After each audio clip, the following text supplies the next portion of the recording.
selamat pagi saudara. Saatnya Jurnal Nusantara menemani awal hari Anda selama 30 menit ke depan dengan berbagai informasi menarik dari berbagai daerah di tanah air. Inilah Jurnal Nusantara selengkapnya bersama saya, Glenis Oktania.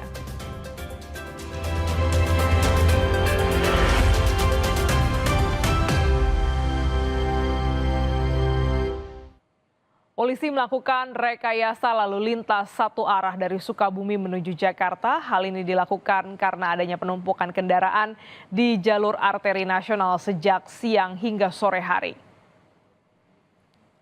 Dengan dilakukannya rekayasa lalu lintas satu arah, setidaknya sebanyak 2.000 kendaraan dari Pelabuhan Ratu ke arah kota Sukabumi dapat terurai.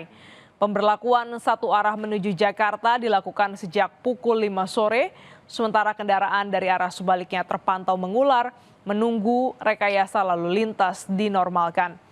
Penerapan satu arah ini dikawal ekstra oleh petugas agar penguraian kendaraan dapat berlangsung efektif.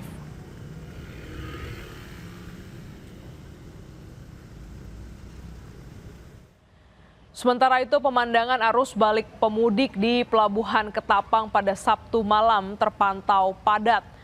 Ribuan kendaraan melintas dari Jawa ke Bali dengan dinominasi kendaraan roda 2. Antrean panjang terlihat di area parkir pelabuhan saat kendaraan menunggu masuk ke dalam kapal.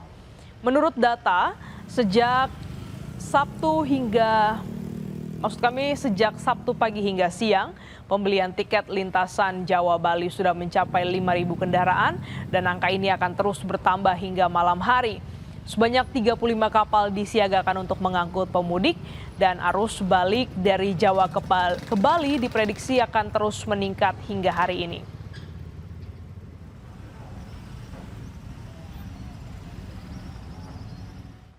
Menyambut tradisi Syawalan, Festival Balon Udara digelar di Kota Pekalongan, Jawa Tengah. Festival ini juga sekaligus jadi hiburan warga di libur Lebaran.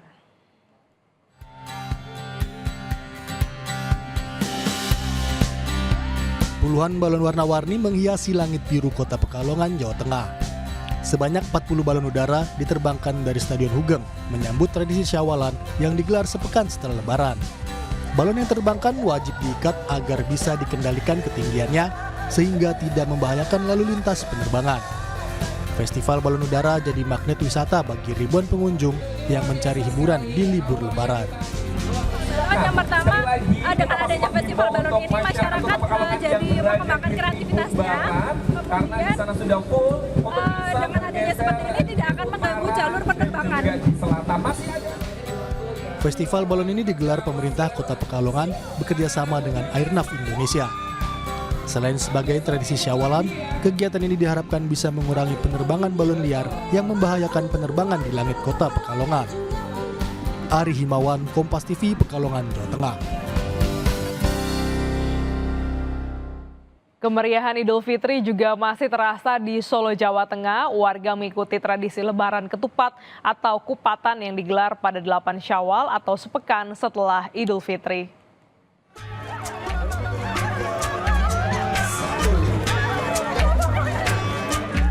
Warga antusias berebut gunungan ketupat dalam tradisi Kupatan di Keraton Surakarta, Jawa Tengah. Tradisi ini digelar pada 8 Syawal atau sepekan setelah Idul Fitri sebagai wujud rasa syukur dan silaturahmi. Ketupat dipercaya sebagai simbol keberkahan. Tak hanya warga sekitar, tradisi ini juga diikuti oleh warga yang sedang berkunjung ke Solo. Baru pertama kali sih ini, baru ke Solo Safari ini, terus kebetulan langsung ketemu, katanya ada gerobak ini, langsung dapet kayak gini. Gimana pendapatnya, ini kan tradisi yang rutin dilakukan Syawalan? Ya bagus sih, senang sih. Sebelum diperebutkan, gunungan ketupat diarak oleh abdi dalem, dilanjutkan doa bersama. Diharapkan makna-makna simbolis yang di Taman Satwa Taru Taman Safari ini semakin bisa nampak, bisa melihat misalnya pengembangan tanaman vegetasi, terutama juga makanan-makanan. Saya sampaikan di Keraton Surakarta banyak makanan yang bisa menjadi sesaji, tapi bagaimana bisa siap saji. Lebaran Syawal atau Lebaran Ketupat tak bisa dilepaskan dari perayaan Idul Fitri di Jawa Tengah. Tradisi ini jadi warisan budaya turun-menurun yang tetap dipertahankan hingga kini. Widi Nugroho, Kompas TV, Solo, Jawa Tengah. Saudara, sebuah sepeda motor bentor yang dimodifikasi menyerupai rumah gadang mencuri perhatian di tengah padatnya arus balik di Pelabuhan Bakauheni, Lampung Selatan.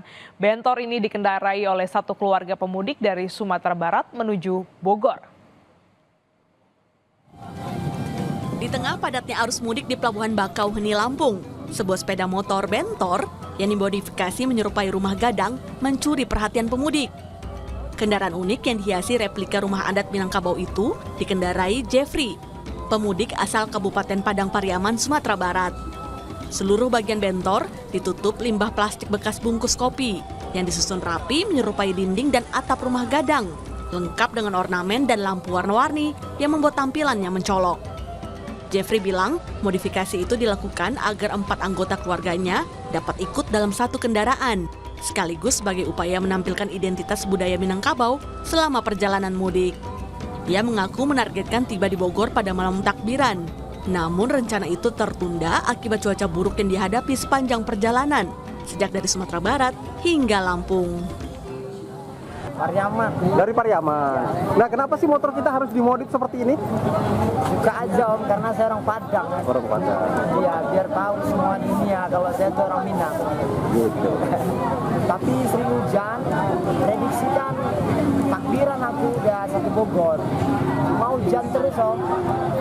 Di Sumatera Barat hujan, di Sumatera Selatan hujan, di Lampung hujan, hujan. Usai tiba di Pelabuhan Bakauheni, kini Jeffrey dan keluarganya menyeberang ke Pelabuhan Merak, Banten dan melanjutkan perjalanan menuju Bogor. Tengku Khalidsyah, Kompas TV, Lampung Selatan, Lampung. Libur Lebaran usai dan pemudik kini sibuk mencari oleh-oleh untuk dibawa pulang ke perantauan.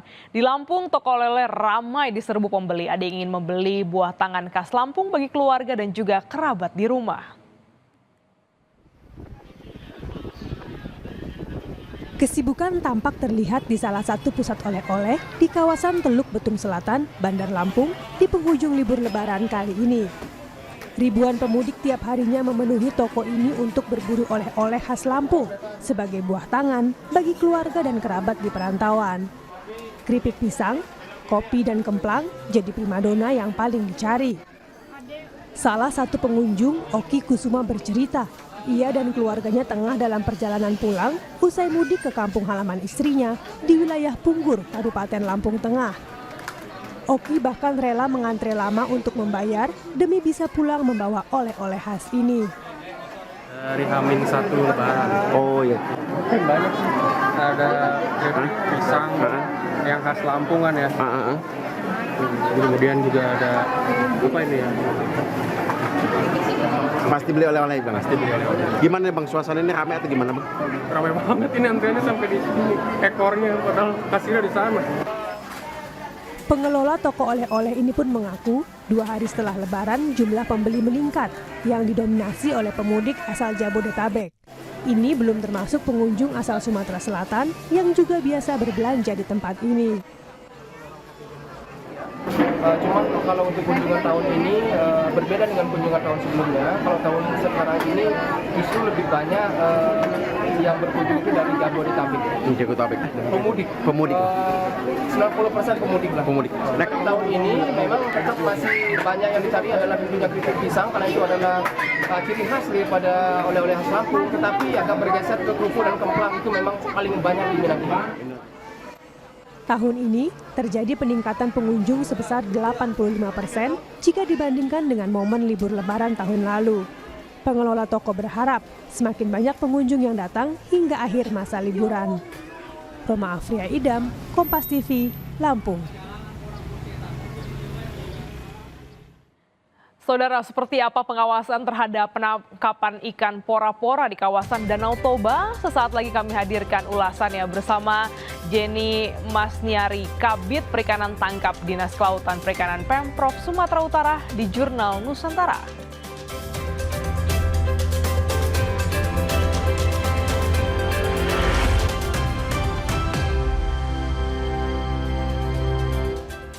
Saudara, maraknya penangkapan ikan pora-pora dengan alat yang melewati batas minimal ukuran jaring, Dinas Kelautan dan Perikanan Sumatera Utara menggelar pengawasan penangkapan ikan di Danau Toba. Pengawasan difokuskan pada jenis ikan bili atau pora-pora. Sempat sulit ditemukan di kawasan Danau Toba ikan pora-pora atau ikan bili.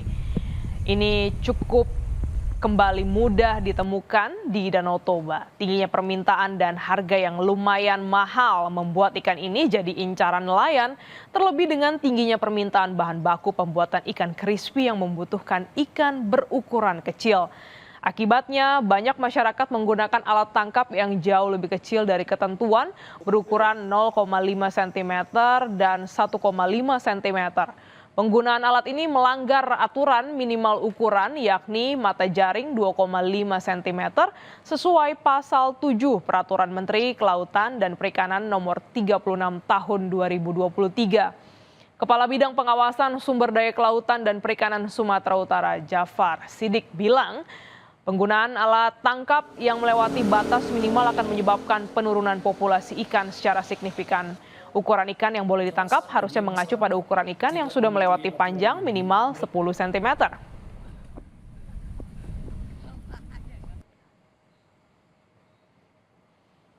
Jenis ikan pora-pora ini dengan mata jaring yang lebih kecil untuk mendapat hasil sebanyak-banyaknya, karena ada olahan untuk ikan jenis pora-pora ini dijadikan pora-pora crispy. Itu memang jenisnya yang kecil. Nah, inilah yang kita himbau supaya masyarakat ini janganlah mengambil jenis ikan pora-pora yang kecil. Seperti apa bentuk pengawasan alat tangkap ikan pora-pora di Danau Toba? Kita saat ini sudah terhubung dengan Jenny Masniari, Kepala Bidang Perikanan Tangkap Dinas Kelautan Perikanan Provinsi Sumatera Utara. Selamat pagi, Ibu Jenny. Terima kasih waktunya. Ibu boleh dijelaskan sedikit sebenarnya ikan pora-pora ini seperti apa sih, Bu, untuk wilayah Danau Toba? Dan katanya ini jadi primadona ya, Bu? Terima kasih, selamat pagi Mbak. Jadi begini, ikan pora-pora sendiri itu merupakan sebenarnya sama dengan ikan bilis ya yang dari Sumatera Barat.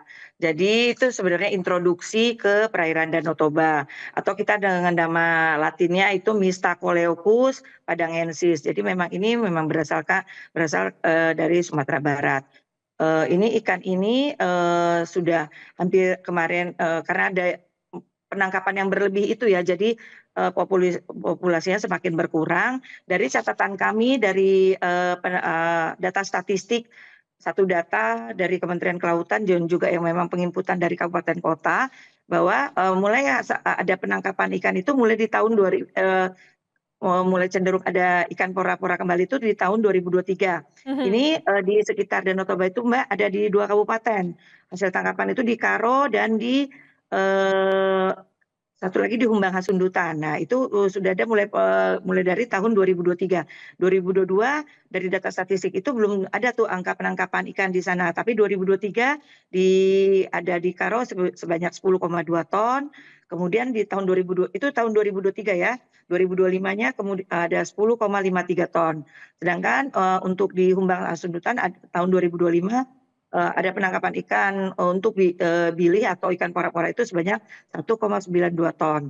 Nah, itu yang kita lihat dari hasil tangkapan mulai munculnya ikan bilih itu kita lihat di tahun 2023 dan memang semakin marak itu di 2025. Kemarin 2025 kemarin kita sudah konfirmasi ke kabupaten kota. Ternyata itu mulai muncul di bulan Oktober. Nah, yang sudah ya kemarin yang memang kami dari Dinas Kelautan sendiri memang ada bidang sendiri yaitu bidang pengawasan sumber daya kelautan. Memang mempunyai tupoksi melakukan pengawasan baik di laut maupun di perairan umum. Danau Toba merupakan salah satu perairan umum di Sumatera Utara begitu, Bu. Jadi Ibu Jenny, maaf saya potong. Tadi kan Ibu bilang sudah ada bagian khusus, seksi khusus yang mengawasi. Bagaimana implementasi pengawasan penangkapan ikan pora di Danau Toba ini, Ibu? Kemarin begitu ada pengaduan dari masyarakat dan dari kabupaten kota, kita sudah langsung melakukan ke lapangan ya Bu.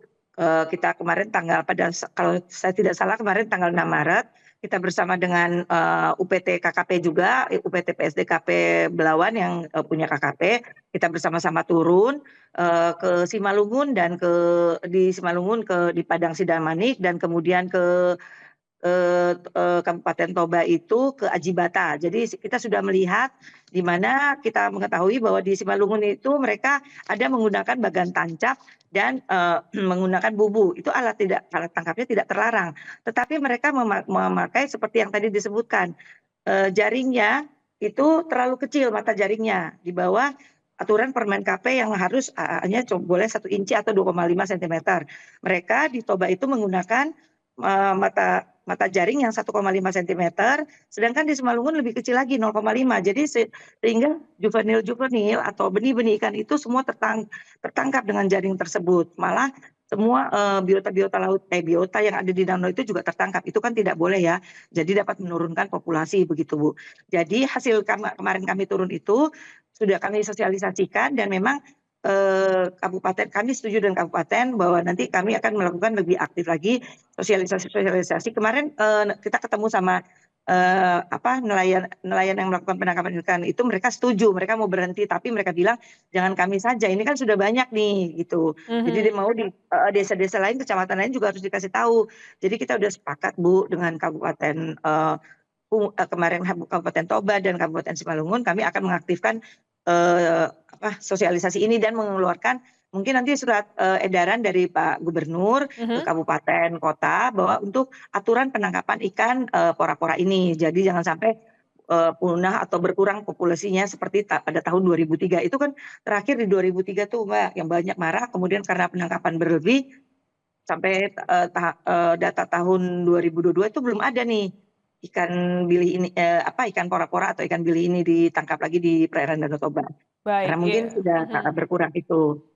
Sudah ada kesepakatan antara pemerintah kabupaten kota dan juga nelayan untuk sama-sama secara sadar menjaga populasi dari ikan pora-pora ini satwa ikan endemik ya, khusus yang ada di Danau Toba. Nah, Bu, kalau kita bisa dijelaskan sebenarnya sedikit bagaimana dampak populasinya kalau ini berkurang atau punah untuk wilayah Danau Toba, Ibu? Tapi saya jelaskan sedikit ya, Mbak. Kalau untuk yang ikan endemik Danau Toba sendiri itu sebenarnya ikan jurung. Seperti tadi saya sampaikan, ikan jurung atau ikan batak ya. Jadi kalau ikan si pora-pora ini sendiri sebenarnya introduksi. Jadi dimasukkan. Jadi bukan ikan asli dari Danau Toba. Itu dari Sumatera Barat kan. Itu banyak di sana. Nah, tapi memang kita kan juga memang jangan sampai ini juga punah karena mengganggu populasi ekosistem di perairan Danau Toba kan, kalau apabila karena ini sudah introduksi dari tahun 2003, jelas nanti kalau apabila ini juga punah ini akan mengganggu ekosistem begitu kan, Mbak.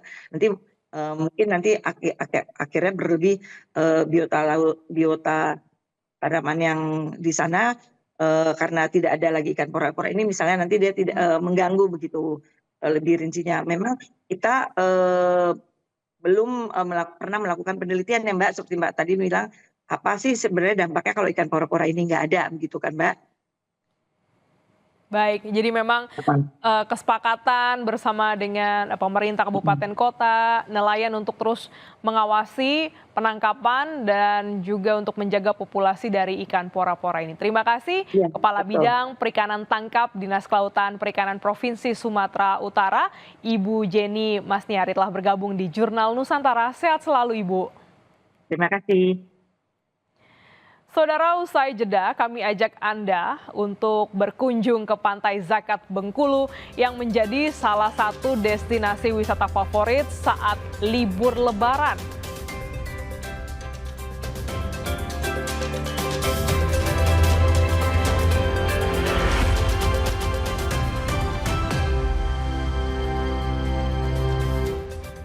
Pantai Zakat Bengkulu menjadi salah satu destinasi wisata favorit saat libur Lebaran. Selain keindahan pantainya, lokasi ini juga di pengunjung bisa bermain air dan berenang karena ombaknya yang bersahabat.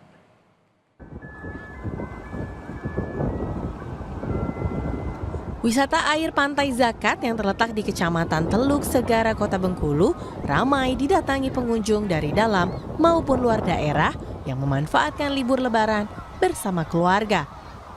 Tak hanya sekedar menikmati keindahan alamnya, di pantai ini pengunjung juga bisa bermain air hingga menyewa ban karena ombak pantainya yang tidak terlalu tinggi. Menurut wisatawan, Pantai Zakat memiliki daya tarik tersendiri sehingga membuat mereka ingin kembali setelah mengunjungi lokasi itu. Mau main pantai? Oh iya, kan di Jambi nggak ada ya kan? Nggak ada, cuma ada matahari. Terus ke Bengkulu udah berapa kali Kak liburan ke sini? Udah sering, setiap lebaran main ke sini terus. Jadi setiap lebaran kunjungan ke Pantai Zakat itu sering ya? Ini kakak sendiri apa bawa anak-anak? Bawa keluarga, dari jam besar. Ramainya wisatawan membawa berkah tersendiri bagi penyedia jasa sewa ban. Menurut mereka, jumlah wisatawan meningkat sejak hari pertama Lebaran yang membuat omset mereka juga meningkat. Paling jam-jam 11 sampai sore jam 5. Oh, berarti dari jam 11 Ibu udah buka penyewaan ban ya Bu ya? Terus apakah ada kenaikan omset Bu dari hari biasanya? Kan ini hari Lebaran nih. Ya, ada. Banyak ya? Lumayan. Karena ribuan yang datang ya Bu ya? Banyak dari daerah, luar daerah kan? Iya, tadi juga ada dari Jambi. Dengan peningkatan jumlah pengunjung ini, Pantai Zakat terus menjadi salah satu destinasi andalan masyarakat untuk mengisi liburan hari raya di Provinsi Bengkulu. Tim Liputan Kompas TV, Bengkulu.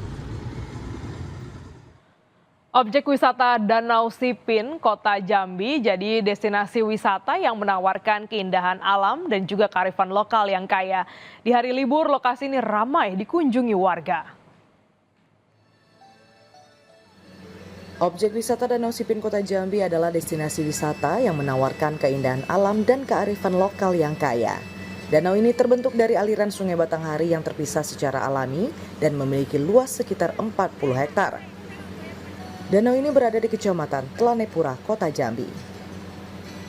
Di hari libur sekolah dan akhir pekan, lokasi ini ramai dikunjungi warga Kota Jambi dan luar Kota Jambi untuk mengisi waktu santai bersama keluarga. Lokasi Danau Sipin ini berada di pusat Kota Jambi dan mudah dikunjungi, menjadi pilihan utama warga berlibur. Danau Sipin menawarkan pemandangan yang indah, terutama saat matahari terbenam. Pengunjung dapat menikmati keindahan alam dengan berjalan-jalan di tepi danau dan jogging track. Di lokasi ini pengunjung juga bisa menyewa perahu mengelilingi Danau Sipin bersama keluarga, menikmati keindahan Danau Sipin. Selain itu, biaya sewa perahu cukup murah dan sangat terjangkau. Karena masih dekat dari kota, Kak. Tempatnya sejuk, enak buat duduk-duduk. Tempat untuk orang jalan ini dibagusin, Kak. Banyak yang miring-miring. Pembersihan sampah-sampah di danaunya juga harus dibersihkan. Karena nggak enak aja ditengok sama orang luar dari kota kan. Nggak ada sih, nongkrong-nongkrong aja sambil beli jajan kan. Karena kan di sini banyak jajanan, terus es krim, bakso, semuanya ada sih di sini. Jadi kayak lihat sunset, menghilangkan penat pulang kerja gitu. Karena di sini anginnya juga banyak. Jadi ya seru sih di sini, enjoy gitu, lebih enak gitu. Untuk saran ke depannya mungkin Danau Sipin pasti kebersihan aja sih paling nomor 1. Terus mungkin pelampung ini ya, karena kan banyak nih orang yang suka duduk-duduk di sini. Kayaknya tuh kurang gitu, jadi biar lebih banyak yang bisa menikmati di pinggir sungai kayak gitu. Karena kan ada yang mancing, ada yang sama anak-anak gitu. Jadi kalau dibanyakin pelampung ini mungkin lebih bagus gitu. Pengunjung yang datang merasa senang menikmati suasana Danau Sipin yang sejuk dan indah. Pengunjung berharap kebersihan dan fasilitas di lokasi diperbaiki, terutama jalan dan pelampung di perahu. Sedangkan untuk masuk ke Danau Sipin gratis, tidak dipungut biaya masuk. Adi Maulana, Kompas TV Jambi. Saudara, kami akhiri Jurnal Nusantara hari ini. Sampai jumpa esok hari. Saya Glenis Oktania, tetaplah di Kompas TV, independen, terpercaya.